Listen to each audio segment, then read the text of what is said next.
प्राकृतिक संख्या गणनीय संख्याएं जैसे 1, 2, 3, 4 इत्यादि के समूह को प्राकृतिक संख्या कहते हैं। इसको ध्यान से सुनिए और देखिए। प्राकृतिक संख्या किसे कहते हैं? गणनीय संख्याएं जैसे गिनती 1, 2, 3, 4, 5 डॉट डॉट मैंने अनंत तक के समूह को प्राकृतिक संख्या कहते हैं। पूर्ण संख्या जैसे इसको 0 से शुरू कर देते हैं, ये प्राकृतिक 1 से, और पूर्ण संख्या 0, 1, 2, 3 इत्यादि अनंत तक, इसे पूर्ण संख्या कहते हैं। ये आप पहले अर्थ में भी पढ़ चुके हैं, 9th में यहीं से शुरू होता है, ये सबको याद करना है। अब पूर्णांक संख्या आता है। पूर्णांक संख्या क्या है?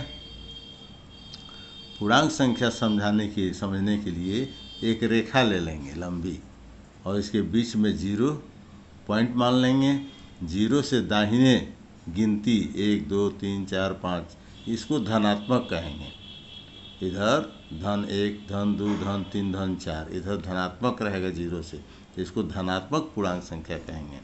यहीं 0 से बाएं तरफ जब आगे बढ़ेंगे तो ये ऋण हो जाएगा, -1, -2, -3, इसको ऋणात्मक संख्या कहेंगे। इस तरह से इसकी ही परिभाषा आप समझ लें, इसको याद करना है। अब भाज्य संख्या। भाज्य संख्या क्या है?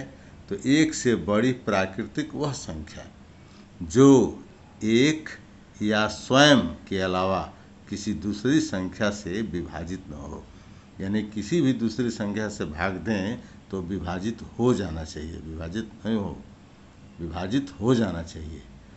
तो जैसे 4 है, तो 1 से बड़ी प्राकृतिक वह संख्या जो 1 या स्वयं के अलावा मतलब 1 और स्वयं 4 के अलावा से किसी से भाग देने पर कट जाए। तो 2, 4 के अलावा 2 है, 1 के अलावा 2 है, 2 से कट जाएगा।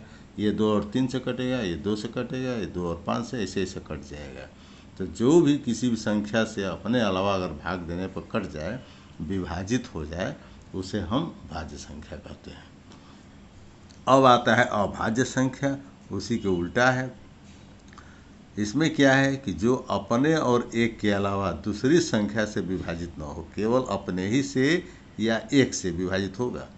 ये भी, किसी दूसरे संख्या से विभाजित नहीं होगा। ये ऐसे संख्या को अभाज्य संख्या कहते हैं। तो ये इम्पॉर्टेंट है, इसको आप याद रखेंगे। अब आता है इसके बाद, अभाज्य संख्या के बाद आता है परिमेय संख्या। क्या आता है? परिमेय संख्या। परिमेय संख्या क्या है? इसको सुनिए, समझिए। वह संख्या जिसको P/Q यानी भिन्न के रूप में लिखा जा सकता है। वह संख्या जिसको P/Q यानी भिन्न के रूप में लिखा जा सकता है, लेकिन नीचे के जो हर है उसका Q का मान 0 नहीं होना चाहिए। जैसे 1/2 भिन्न में लिखा गया, ये परिमेय संख्या होगा। ये 1 में 2 से भाग देंगे तो 0.5 आएगा। इसको शांत आवर्ती कहते हैं। ये भी इम्पॉर्टेंट है, इसकी परिभाषा याद होनी चाहिए कि शांत आवर्ती क्या है। तो जब दशमलव भाग देने पर दशमलव के आगे कट जाए, 1 अंक, 2 अंक, 3 अंक के बाद कट जाए, उसको शांत आवर्ती कहते हैं। ये भी परिमेय संख्या है, लेकिन इसको भाग देने पर कट नहीं रहा है, बार बार 3, 3, 3, 3 आ रहा है, इसे अशांत आवर्ती कहते हैं। या इसको लिखते हैं बराबर 0.3, ऊपर एक लाइन खींच देते हैं, इसको बार कहते हैं। तो इसको आप याद रखेंगे, 1/3, 1 में 3 से भाग देंगे तो ये होगा, इसे हम ये कहेंगे। और इसको जो है 3 बार बार लिखने के अलावा केवल एक लाइन खींच देंगे, इसको बार कहते हैं। तो इसको इस रूप में भी लिख सकते हैं।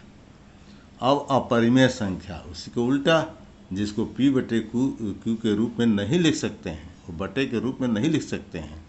जैसे करड़ी में 2, बटा में कहाँ लिखाएगा। इसको वर्गमूल निकालेंगे तो ये 0.4142, ये दोहराता जाएगा, न बार बार आएगा न सेम आएगा, अलग अलग आएगा। इसे अशांत अनावर्ती भी कहते हैं। यह परिमेय संख्या है।